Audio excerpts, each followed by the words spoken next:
সুপ্রিয় দর্শক আসসালামু আলাইকুম। আপনারা আমার স্ক্রিনে দেখতে পাচ্ছেন ফর্ম নম্বর 32 দুর্ঘটনার ক্ষতিপূরণ সংক্রান্ত আর্থিক সহায়তা তহবিল হইতে আর্থিক সহায়তা প্রাপ্তির আবেদন। এটা হচ্ছে বিআরটি অফিস কর্তৃক একটি ফর্ম।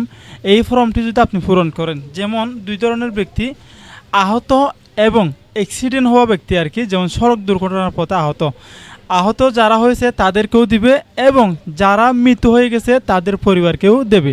একেবারে মৃত্যু হয়ে গেলে সেখানে আমার মনে হয় বেশ কিছু টাকা আপনারা এখান থেকে অনুদান পাবেন, আর্থিক সহায়তা এখান থেকে এই বিআরটি ফান্ড থেকে আপনাদেরকে আর্থিক সহায়তা দিয়ে থাকে।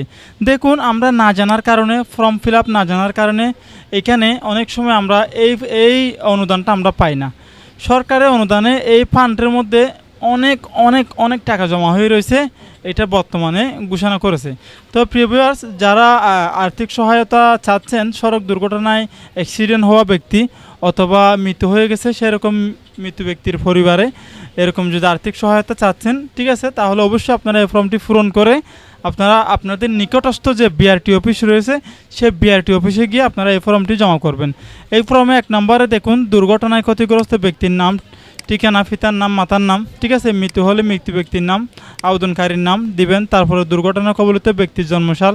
মোটামুটি এই ফর্মে যে লেখাটাগুলো আছে এগুলো যে কোনো একজন সুশিক্ষিত ব্যক্তিকে দিয়ে পূরণ করিয়ে নেবেন। পূরণ করানোর পরে তারপর আপনারা এই ফর্মটি জমা করবেন, ঠিক আছে। এখানে নিচে একটা আবেদনকারীর দস্তক রয়েছে, সিগনেচার রয়েছে, ওই সিগনেচারটি দিয়ে দিবেন, তারিখ দিয়ে আপনারা পার্শ্ববর্তী আপনাদের যে নিকটস্থ বিআরটি অফিস রয়েছে সেখানে গিয়ে আপনারা জমা করবেন, ঠিক আছে।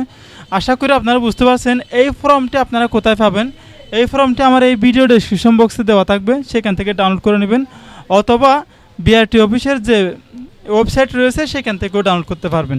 আশা করি আপনাদের সহজ করার জন্য আমি আমার ভিডিও ডেসক্রিপশন বক্সে দিয়ে রেখেছি, সেখান থেকে নেবেন। ফেসবুক থেকে দেখে থাকলে ভিডিওটি শেয়ার করবেন এবং ফলো দিবেন। আর যদি ইউটিউব থেকে দেখে থাকেন ভিডিওটি, আপনারা অবশ্যই সাবস্ক্রাইব করে আমাদের পাশে থাকবেন। আসসালামু আলাইকুম ওয়া রাহমাতুল্লাহি ওয়া বারাকাতুহু।